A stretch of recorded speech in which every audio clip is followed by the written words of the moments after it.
Sunana Muhammad Abdulhamid amma abokai suna kira ni Muhammad Kwamfuta. Ni ɗan jihar Yobe ne a ƙaramar hukumar Pataskum a wani yanki da ake cewa gabar da kasuwa.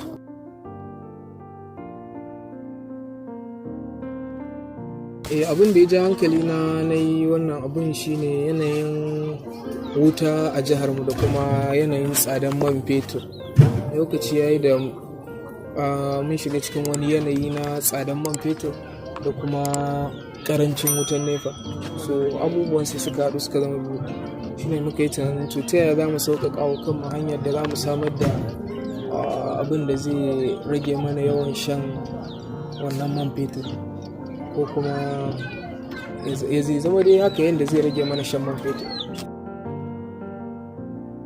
Yanda yake aiki shine mun haɗa man fetur ne da ruwa, yana fita a matsayin iska zuwa ga ita wannan Jenareto, hakan sai ta yadda ita take yin aiki. Kamar muna har yanzu ba mu san garantin lita nawa ne take sha a wuni ba, amma dai muna sa ran a ce ta sha akalla lita 1 ne a duk awa 5 ko awa 6, ko kuma lita 1 a awa 3, amma mun fi so a dukkan sa ran mun fi so ta zama tana shan lita 1 a awa 5. Abin da nake tunanin na gwada suna da yawa, sai dai wanda na fi so na mai da hankali a kai shine ya zan yin samar da power bank wanda ba za a ke yi masa caji ba wai a sa mai sola kuma ko wani ba, a kawai dai ya zama shi automatic, kawai ba a yi mai caji. In ka gade ba ya yi, kawai batirin ka ya mutu ko kuma ya samu matsala. Sannan kuma ina so in yi wani ɗan ƙaramin AC da mutum mai ɗan ƙaramin shago, ba wai babba local AC dai haka.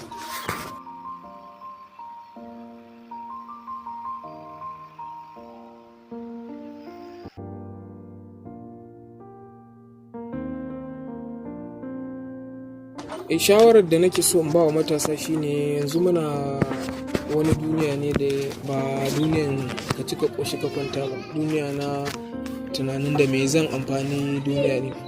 A ce duk wani abin da kaga an samar da shi ya samo ne asali daga wani ne ya zanna ya kirkira, to ya samu asali ne daga tuhuma. Saboda haka in ka ga abu ya kamata ka yi tunanin ya aka yi wannan abu, da haka ne kai ma za ka yi ƙoƙarin kirkiran wani abu. Ta haka ne kuma za a samu positive society.